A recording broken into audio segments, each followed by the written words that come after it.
तो जय श्री राधा दोस्तों, वेरी गुड मॉर्निंग। स्वागत है आप सबका। चलिए शुरुआत करते हैं दोस्तों आज का सेशन। इस सेशन को कंप्लीट देखिएगा। मैं हूं आप लोग का सी देवी। पहला प्रश्न देखिएगा। देखिए दोस्तों, छत्तीसगढ़ की जो है नवीन विधानसभा कहाँ पर बनाया जा रहा है। तो छत्तीसगढ़ का जो नया विधानसभा दोस्तों, ऑप्शन यहाँ पर है। इसका करेक्ट आंसर ऑप्शन नंबर आपका बी है। ये नवा रायपुर में बनाया जा रहा है। ओके, देखिएगा ये इसके संबंध में ऐड कीजिएगा दोस्तों कि नवा रायपुर के जो है सेक्टर 19 में बनाया जा रहा है दोस्तों छत्तीसगढ़ की जो है नवीन विधानसभा, और इसका निर्माण हो रहा है दोस्तों। ये 51 एकड़ भूमि पर बनाया जा रहा है, ठीक है, याद रखिएगा। बाकी दोस्तों देखिए, इसमें जो है 300 किलोवाट का जो है सोलर पैनल लगाया जा रहा है और 500 सीटर ऑडिटोरियम की यहाँ पर स्थापना की जा रही है, जो कि दोस्तों ये परिसर पर्यावरणीय दृष्टि से आदर्श का उदाहरण है। बाकी संस्कृति विभाग की तरफ से दोस्तों छत्तीसगढ़ की जो है समृद्ध लोक संस्कृति को समर्पित संग्रहालय का भी यहाँ पर निर्माण किया जा रहा है। ओके, तो नया जो है हम लोग को विधानसभा देखने को मिलेगा दोस्तों, हो सकता है 2026 तक, सेक्टर 19 है ना, नया रायपुर के। ओके, चलिए नेक्स्ट प्रश्न ये दोस्तों। ओके, इसको भी देख लीजिएगा दोस्तों कि हाल ही में जो ये है ना, ये DPRCG विशेष है, इसको भी देख लीजिएगा कि जसपुर जिला के है दोस्तों जसप्योर ब्रांड, और जसप्योर ब्रांड से दोस्तों होने वाले जो है उत्पाद है, इसकी सराहना किया है किसने, तो केंद्रीय कृषि और ग्रामीण विकास मंत्री दोस्तों शिवराज सिंह चौहान जी ने। ओके, तो ये जसप्योर ब्रांड किस जिला से संबंधित है, तो याद रखना है जसपुर जिला। ओके, चलिए नेक्स्ट प्रश्न ये दोस्तों। देखिए, दाऊ कल्याण सिंह ताहूतदार का जो है जन्म ये निम्नलिखित में से कहाँ हुआ था। तो ये ताहूतदार, ध्यान दीजिएगा, न्यूज़पेपर के आर्टिकल के आधार पर देखेंगे। इसका करेक्ट आंसर दोस्तों ऑप्शन नंबर कौन सा है, तो ऑप्शन नंबर आपका ई सही है, तरेंगा। ओके, यही है दोस्तों। वर्तमान में तरेंगा कहाँ पर है, तो कमेंट्स में आप लोग बताइएगा, है ना। तो ये देख लीजिएगा कि दोस्तों छत्तीसगढ़ के जो है दाऊ कल्याण सिंह ताहूतदार, जो कि दोस्तों दानवीर भामाशाह के नाम से जाना जाता है। हाल ही में दोस्तों 4 अप्रैल को उनकी जो है जयंती मनाई गई। बाकी दोस्तों उन्होंने जो है रायपुर में जो चल रहे DK super speciality hospital, Raipur AIIMS दोस्तों और इंदिरा गांधी कृषि विश्वविद्यालय के लिए यहाँ पर ज़मीन जो है दान में दिया था। ओके, ऐड कीजिएगा। बाकी दोस्तों उनका जो जन्म है ये 4 अप्रैल को हुआ था 1876 को, है ना। ये भाटापारा की जो है वर्तमान तरेंगा में। कौन कौन तरेंगा से हो कमेंट्स में बताइएगा, है ना। तरेंगा मैं गया हूँ, बहुत बड़ा इलाका है, ठीक है। तो यही है दोस्तों, ये इसको भी देख लीजिएगा कि उनका जो है निधन जो है 13 फरवरी 1959 को हुआ था। ओके, और ये समाधि देख लीजिएगा, उनकी जो समाधि है दोस्तों तरेंगा से लगे जो गांव है टुहड़ी में बनाई गई है। ओके, तो ये सब न्यूज़पेपर के आर्टिकल के आधार पर है, ध्यान दीजिएगा इसको। ओके, चलिए नेक्स्ट प्रश्न है दोस्तों। देखिए दोस्तों, राज्य के जो है किस सुगंधित चावल को राष्ट्रीय प्राकृतिक व जैविक खेती योजना में शामिल किया गया है। तो ये दोस्तों ऑप्शन वैसे भी पिक में दिया हुआ है दोस्तों, है ना। करेक्ट आंसर ऑप्शन नंबर ई है, विष्णुभोग, ठीक है।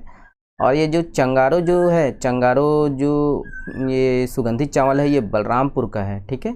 देखिएगा इसके संबंध में। तो ये दोस्तों कि कोरबा जिला में है, कोरबा जिला में दोस्तों ये विष्णुभोग नामक जो सुगंधित चावल है, इसका जो है खेती की जाती है।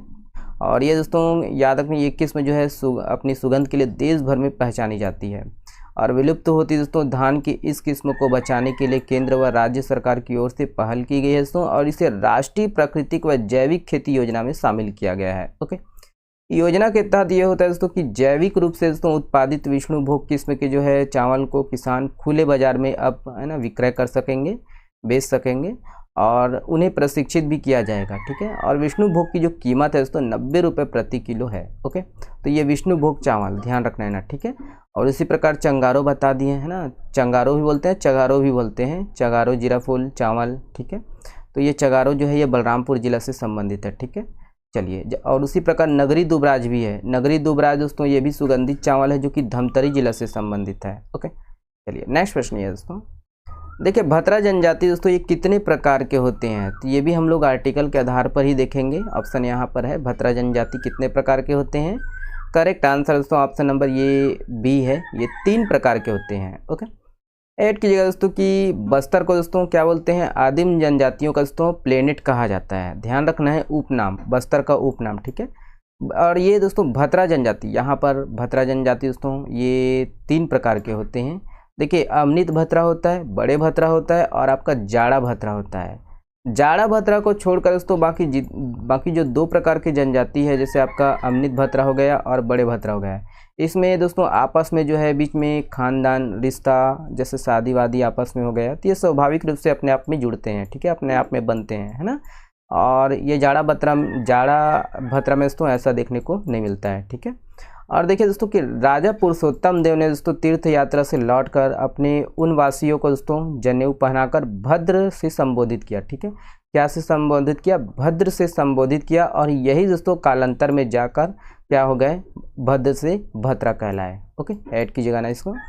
और भतरा जनजाति की जो है ये हलवा और राजा मौर्य की तरह दोस्तों यहाँ पर भीमादेव, माटीदेव, आंगादेव, पाटदेव, भांगाराम मावली, कंकालीन माता का जो यहाँ पर मानते हैं, ठीक है।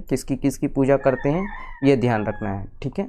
चलिए इसके संबंध में और भी मैं डिटेल लाऊंगा, लेकिन आज तो नहीं है, कल या परसों हम लोग देखेंगे, ठीक है, विवाह को भी ना। चलिए ये वाला प्रश्न देखिएगा। देखिए बमहिनीन करीन जत्रा दोस्तों ये किस जिले में मनाया जाता है? तो बमहिनीन करीन जत्रा दोस्तों ऑप्शन यहाँ पर है, इसका करेक्ट आंसर कौन सा है? तो ऑप्शन नंबर आपका 20 सही है, ये नारायणपुर में मनाया जाता है ना। ऐड कीजिएगा दोस्तों कि नारायणपुर जिला से कुछ ही दूरी पर यहाँ पर ये है कि बमहिन गांव है, जहाँ पर दोस्तों यहाँ पर प्राचीन नारायणपुर के नाम से ये प्रसिद्ध है। हाल ही में दोस्तों यहाँ पर जत्रा पर्व का आयोजन किया गया, ठीक है। और ये बमहिन करीन जत्रा प्रति वर्ष दोस्तों मनाया जाने वाला ये पर्व है, जिसमें दोस्तों सभी जो है रिश्तेदार देवी देवता यहाँ पर भाग लेते हैं, ठीक है, ध्यान रखना है। ये बमहिन करीन जत्रा नारायणपुर जिला से संबंधित है। ओके, चलिए नेक्स्ट प्रश्न है दोस्तों। देखिए हाल ही में चर्चित ये खेखड़ा नृत्य ये किस जनजाति के द्वारा किए जाने वाला नृत्य है? देखिए ये रिवीजन है ना, ये खेखड़ा नृत्य, इसको देख लीजिएगा, ऑप्शन यहाँ पर है। इसका करेक्ट आंसर दोस्तों ऑप्शन नंबर बी है, बैगा। ओके, ऐड कीजिएगा। याद रखना दोस्तों कि ये खेखड़ा नृत्य बैगा आदिवासियों के द्वारा किए जाने वाला नृत्य है दोस्तों, और इस नृत्य में होता है ये दोस्तों कि 3 खाट को जोड़कर हाथी की आकृति बनाई जाती है। ओके, और इस खाट पर दोस्तों ये पुरुष दल का जो है प्रमुख सवार होता है, और इस नृत्य में दोस्तों नर्तक दल का जो प्रमुख है, जिसमें ये पुरुष व महिला शामिल होते हैं, चेहरे पर दोस्तों मुखौटा पहनते हैं। और ये पुरुष मुखौटे को दोस्तों यहाँ पर ध्यान रखना, ये खेखड़ा, और महिला मुखौटे को क्या बोलते हैं? गिगजी कहते हैं। और ये दोस्तों मुखौटा जो है ये सेमर लकड़ी को आकृति देकर यहाँ पर बनाया जाता है। और इस नृत्य में दोस्तों लकड़ी का जो है मुखौटा पहनकर मांदर की थाप पर दोस्तों युवक युवतियों के द्वारा यहाँ पर नृत्य का मंचन किया जाता है, ठीक है। ये सब है न्यूज़पेपर के आर्टिकल के आधार पर, ध्यान रखना ये खेखड़ा नृत्य। और भी दोस्तों ध्यान रखना है यहाँ पर, ये देख लीजिएगा, कबीरधाम जिला में मनाया जाता है दोस्तों, ये याद रखिएगा, फागुन उत्सव के होली के अवसर पर फागुन उत्सव मनाया जाता है ना, और उसी के अवसर पर ये किया जाता है ना। फागुन 13 तक चलता है दोस्तों, याद रखना है, ये ऐड कीजिएगा, ठीक है। और इसकी जो तैयारी है 1 महीना पहले होती है।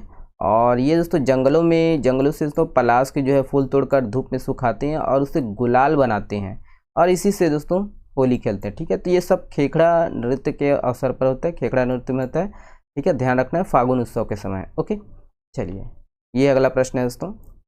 ओके, ये ऑटोमेटिक चल रहा है, चलो हम इसको छोड़ देते हैं। देखिए निम्नलिखित में से दोस्तों कहाँ जो है, ओके चलिए बहुत बहुत धन्यवाद, ये ऑटोमेटिक चल रहा है ना। तो ये सब हम लोग अगले वीडियो में देखने की कोशिश करेंगे। चलिए ये वाला प्रश्न आप लोगों के लिए दोस्तों, निम्नलिखित में से दोस्तों किसे जो है मुख्य निर्वाचन पदाधिकारी नियुक्त किया गया है, इसके बारे में आप लोग को बताना है दोस्तों डिटेल से। राज्य निर्वाचन आयुक्त कौन है और मुख्य निर्वाचन आयुक्त कौन है, दोनों आप लोग कमेंट्स में बताइएगा, ठीक है।